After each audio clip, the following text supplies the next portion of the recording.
Hello Newborn Nation, Newbornkilik here, welcoming you back to another awesome Zelda Theory, and I gotta say this time I got something extra special for you. Today's theory is something that I've been asked to do quite a few times, and that is the origins of the man that could see the truth, and his potential ties to the Dead Hand.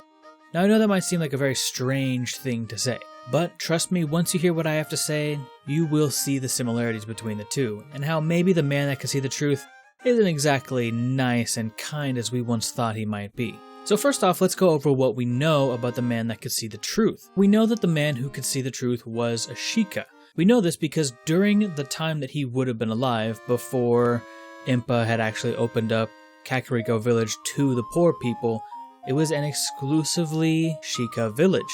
Now we also know that the Sheikah can do magic of some kind, or, they kind of are considered to be like dark artists. They have various vanishing techniques, as we can see through Impa, and Sheik to some extent, although we all know how fleeting that one can be, and how deceptive that old Sheik is, but that's beside the point. Something else we really need to take into consideration is the fact that the bottom of the well is a very twisted and dark place, but when did it start to be this twisted and dark? Unfortunately, we don't have a whole lot of information as to when these bodies and re-dead started to form in this area. But do you remember how I said the man who could see the truth isn't maybe as nice as we once thought he was? Well, let's get into that. I've had a couple theories down in the comment section below, which, thanks by the way for your awesome comments and support on the last couple videos, who have actually suggested that maybe the man who could see the truth was kind of evil. Kind of maybe like a necromancer style person. Think about the bottom of the well. There are so many dead people, there's so much death, decay, and just things you don't see anywhere else in that area. It would make perfect sense that this would be the basement of a man who is truly twisted when in one way or the other. Admittedly, maybe a necromancer title is kind of a weird one to throw onto him, but it gives a pretty good generalization of what he may have been doing there. Obviously doing something with the dead.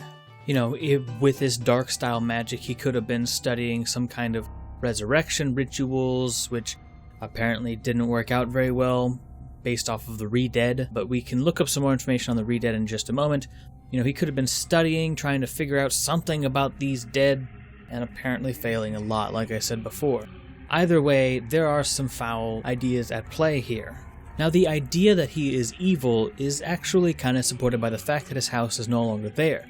Think about it, if he were truly a pillar of his community, why would they have gotten rid of his house in the first place?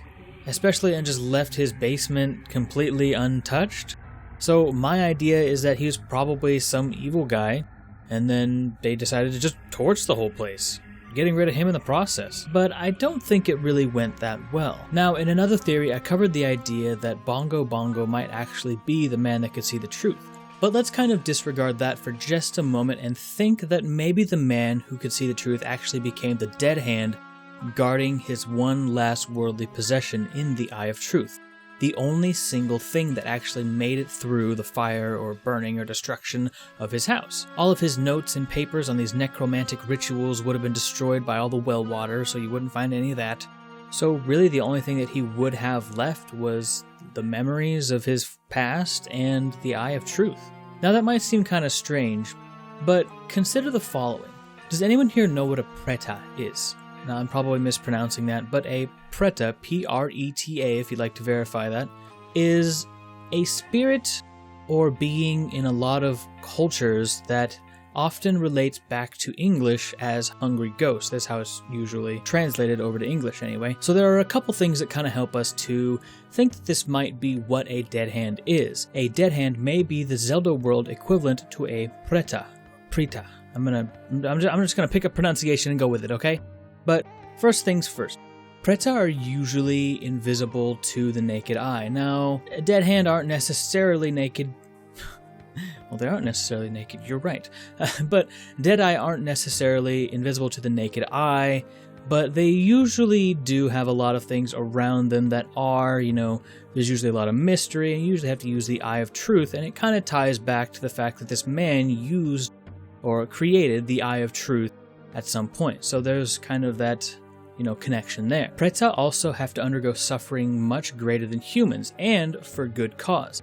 It is believed that Preta were actually greedy, corrupted, jealous, or deceitful people in a past life, and because of this, they were actually given an insatiable hunger for distasteful things like human flesh, dead people, and even poop, of all things. Note the word corrupt out of that.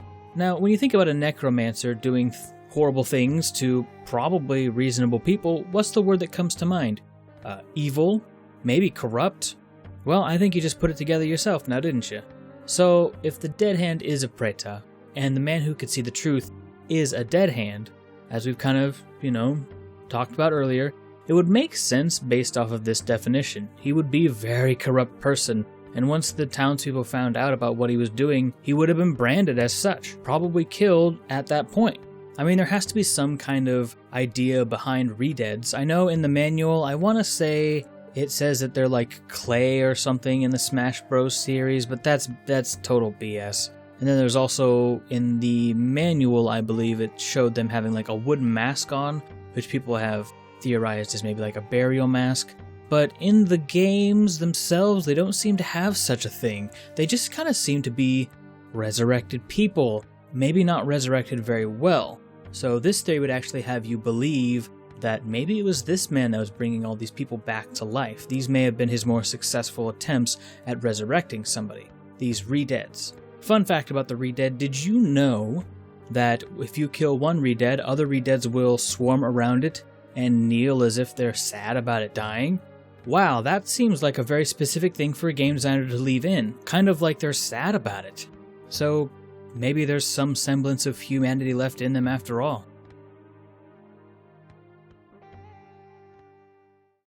Thank you so much for watching all the way to the end. It helps me out an awful lot, and I greatly appreciate it. Thank you so much for all the support that I have been gathering on all of these theories. It's amazing, it feels great, and it's really rejuvenating my love for YouTube.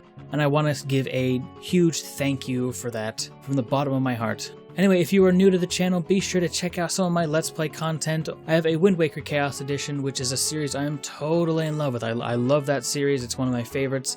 Or you can check out some other theories that I have done on the channel. They will be linked on screen pretty soon, or you can find them in the description below. I would like to take a quick moment to shout out my patrons, George Chasm III, Mark Comer, Ymuy, and Milanus. They have been so awesome as to support the Newborn Nation with that fat cash. Haha.